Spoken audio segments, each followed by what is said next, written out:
belief, it's that he didn't think he wasn't Skeletor when he came at me and went, "Ah!" There are secrets that must remain untold while the stage lights still shine. They linger behind layers of makeup, in the sighs between the calls of action, in the silences only those who've walked the full journey dare to revisit. At 76, Meryl Streep, the woman who carried an entire era of cinema on her shoulders, has finally spoken. No more tactful responses, no more polished professionalism. She chose to tell the truth. About 6 men.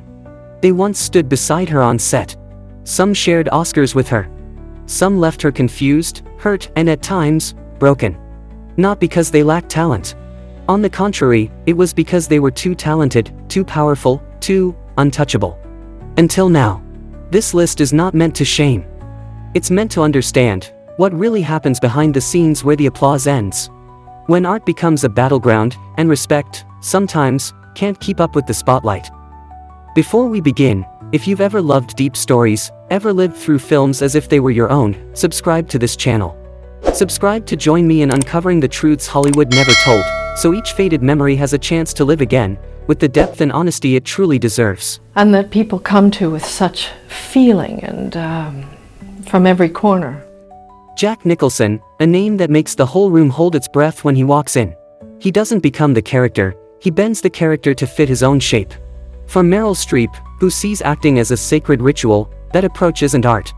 It's blasphemy. In the 1980s, when both were at the height of their powers, Hollywood dreamed of pairing the two stars. But Streep, who treated every role like a carefully constructed architectural masterpiece, always pulled back when she saw Jack's name. She suspected, and her instincts were usually right, that he would never put the story above his ego. Eventually, they did collaborate in Heartburn.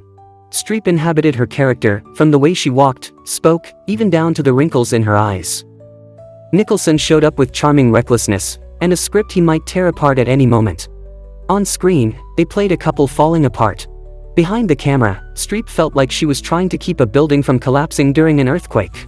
She confided in director Mike Nichols, "I'm not sure if he's acting, or just performing Jack." From that day on, she pulled inward, focusing on each scene like a surgeon, careful and silent. Jack, as always, soared. No one denied his brilliance. But to Streep, talent without control was a threat. Nicholson once said, "Acting is like making love. You can't describe it without sounding like a fool. Just do it." Streep didn't respond.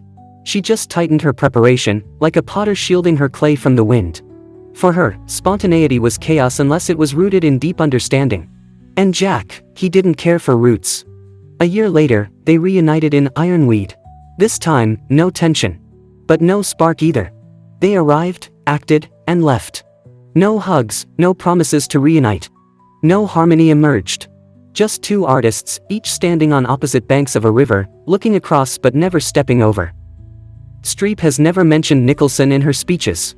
Jack, never short on words, never mentioned her either. Not out of hate. But because between them, there was nothing to recount. Only emptiness. On red carpets, they smiled. But their eyes never met. At Oscar afterparties, neither sought out the other. The silence wasn't a war. It was a different kind of peace, the peace of two nations that never wanted to establish embassies. To Streep, acting is architecture, measured by the heart, not by instinct. To Nicholson, it's chemistry, explosive, fleeting, and gone in a flash. Both were right in their own worlds. But those worlds shared no borders. The saddest part? They could have created something extraordinary. A film worthy of their era. Everything was right, except a shared faith in the sacredness of acting. And so, those two mountains passed each other, without collision, without melting, leaving only a long shadow in cinema history, of what could have been, if they had believed in each other.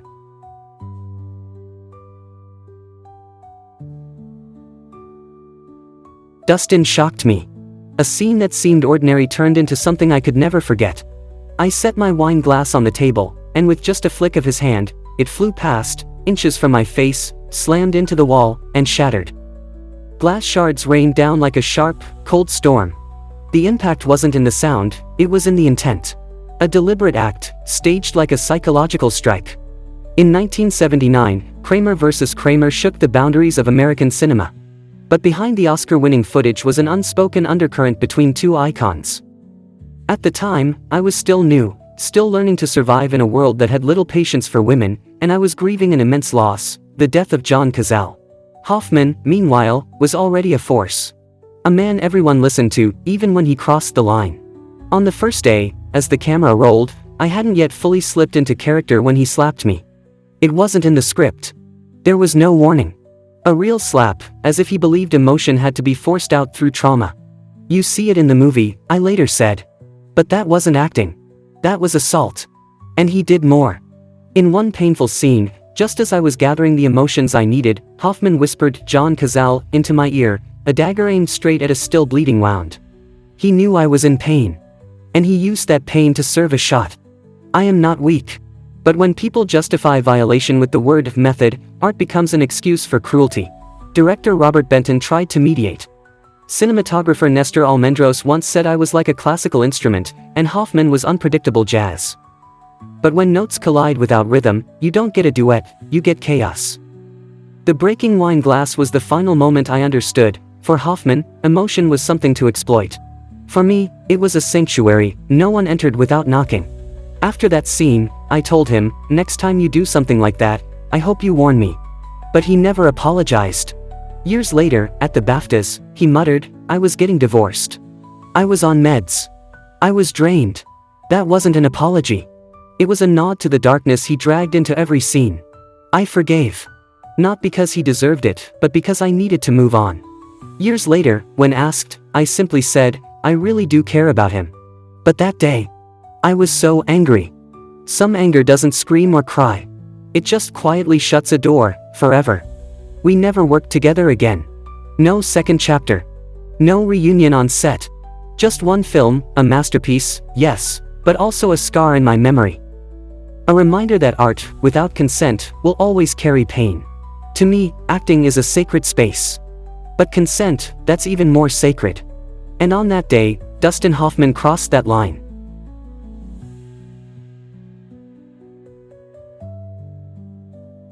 Kevin Kline entered my world with great promise. We weren't just co-stars, we were two seemingly perfect pieces of a poetic tragedy, Sophie's Choice. He was trained in theater, handpicked by director Alan J. Pakula as the ideal fit for Nathan. As for me, I saw the role of Sophie not as something to perform, but as a soul to resurrect. I lived in Sophie's skin for months. I learned Polish, studied the accent of immigrants, read documents about concentration camps, and ate according to wartime rations. I didn't want to play a woman who survived the Holocaust. I wanted to become her. But when Kevin arrived on set, I realized he brought an entirely different philosophy. Kevin was gentle, charming, witty, and spontaneous. For him, Nathan was a current. For me, Sophie was a mountain to climb. And when those two approaches collided, what occurred wasn't fire, but a fracture. During one rehearsal, as I was experimenting with tonal variations for a line, Kevin quietly chuckled, doing that might distract people more than it draws them in. That line, though not ill-intentioned, felt like a knife. I responded, gently but firmly, "What you see as distraction, I call depth." And from that moment, the distance was born. On set, we were professional. But the resonance never truly happened. Kevin soared in creative clouds, while I dug through emotional soil. Director Pakula tried to balance those poles, but between Kevin and me, there was a crack that time couldn't seal. When the film premiered, audiences praised the chemistry between our characters. But they didn't know that between every take was a silence wrapped in steel. Not hatred, but a deep divide in our beliefs about acting. Kevin once said in an interview, "Meryl prepares like she's writing a PhD thesis. It's admirable. But sometimes, I wish she'd let the emotions flow more naturally." I didn't respond. Never did. I let the scenes speak for themselves. But I never forgot that moment when I thought I'd found a kindred scene partner. And then realized, we were speaking two different languages. We never worked together again. Not for any specific reason. Simply, I didn't feel heard. And to me, acting is a dialogue. When the other person doesn't want to understand your structure, you can't build anything lasting together. Kevin Kline is a talented artist. But that talent, to me, always carried a hint of dissonance. And Sophie, with all her pain, history, and identity, deserved a partner who would walk with her, not fly over. To me, acting is excavation, layer by layer. For Kevin, it's flight. And between those two, there's no solid point of contact to build truth.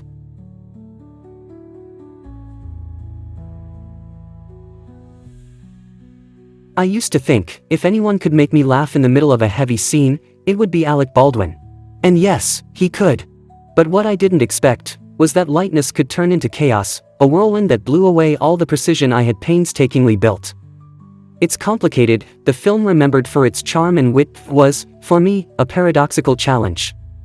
On screen, we were an ageless pair, effortlessly playing off each other, delivering moments that made audiences laugh.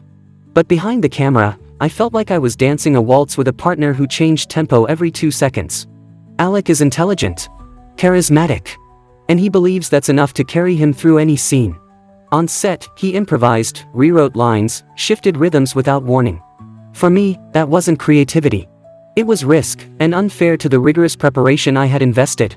Once, during a crucial scene, Alex suddenly changed tone and added an unscripted joke. The audience might laugh, but I needed 3 takes to find my emotional footing again. I looked at him, not in anger, just in silence. But my gaze was enough to make director Nancy Meyers pause for a few seconds. I never scold, but I demand respect. I don't need a co-star who works like me. But I need one who understands I don't come to set to have fun, I come to reach the truth of the character. Alec, somehow, always skied past that truth like a brilliant skier, dazzling, but never touching ground. After the film wrapped, we remained cordial. He said I was wonderful. I said he was funny. We were both right, and both knew we weren't meant to reunite as co-stars. Alec Baldwin is a gust of wind, and sometimes, wind can blow apart even the most solid structure. But to me, acting is a building, it can't stand on whimsy. And if you keep shifting the foundation, I can't promise the roof will still be there by the final shot. So yes, there were smiles. There was applause. But between me and Alec, there will never be a second time.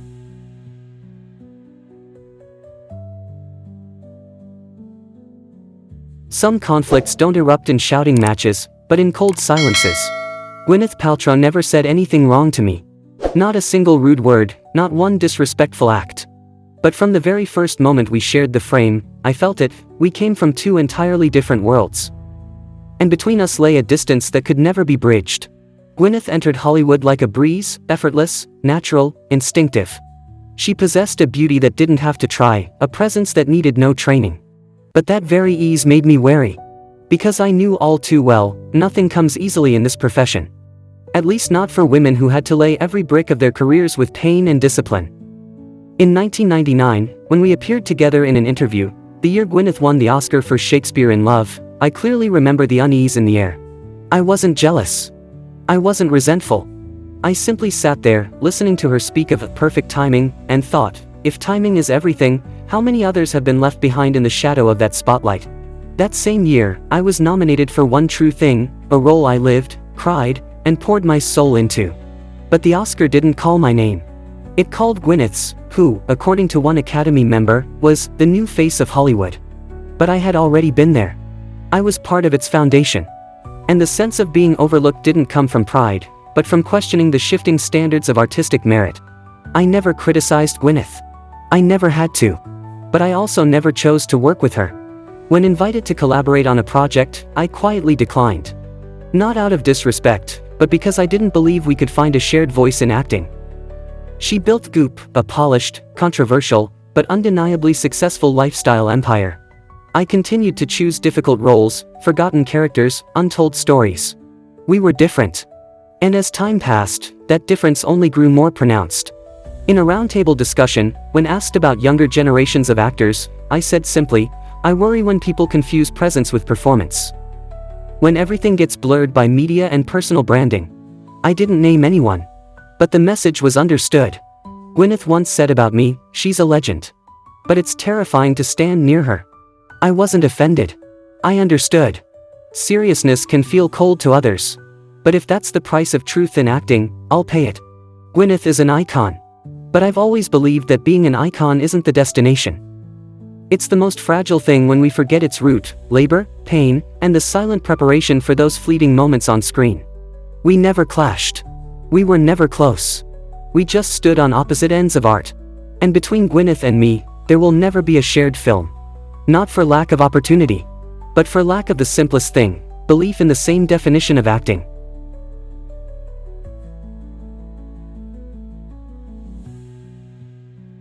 If there was ever a working relationship that felt like standing between two facing mirrors, dazzling yet cold, it was with Jeremy Irons. We never shouted at each other. But the collision happened on a subtler level, in how we viewed truth in acting, the value of control, and the role of emotion. I first met Jeremy during a workshop for a historical project that never made it to production. I still remember the way he entered the room, with the posture of someone stepping onto the stage of a national theater. Upright, voice precisely modulated, every word measured like with a London tailor's tape. Beautiful. Refined. And sealed shut. Jeremy is a brilliant actor. But his approach made me feel like I was watching a polished statue, not a soul being unearthed. I was different. I dig, I flip, I let myself get messy with emotion. He, on the other hand, chose to glide through roles like an aristocrat walking across polished parquet, no dust, no missteps. There was a scene during that workshop where my character had to break down. I was trembling, breath fractured. But Jeremy, when it was his turn, responded with a stare so composed it felt like I was monologuing. Afterward, he said, "You're very passionate. But sometimes, a little less technique can make it more believable." I didn't respond.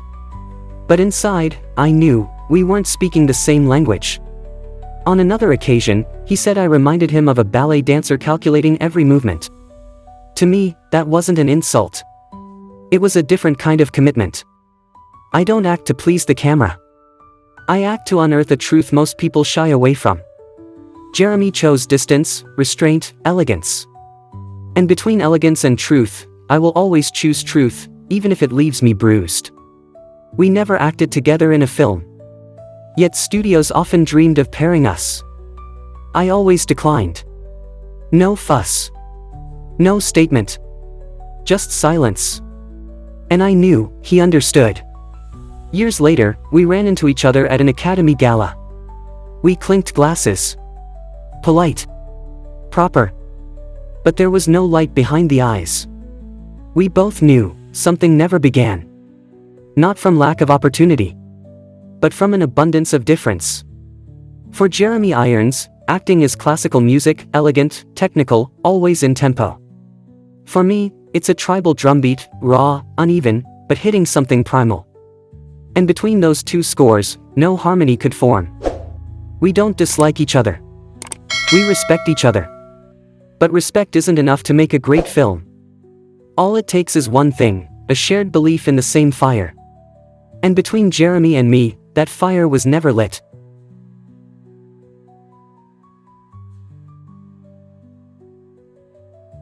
I know that after reading all this, you might feel conflicted, admiration, astonishment, even confusion.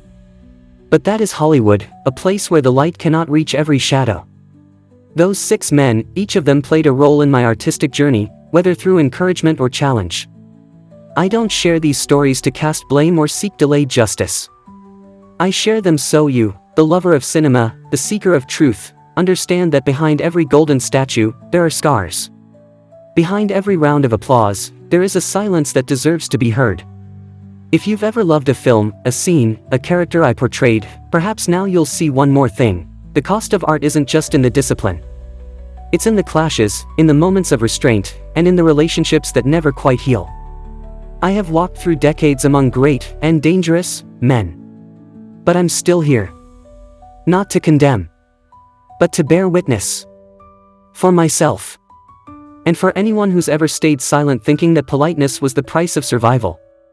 And you? What do you think? Have you ever witnessed genius wrapped in injustice? Have you ever wondered what gets left behind backstage? If what I've shared made you reflect, keep searching. There are still so many stories left untold. And I promise, I will tell them, piece by piece, corner by corner, until every light is finally turned on. Thank you for listening.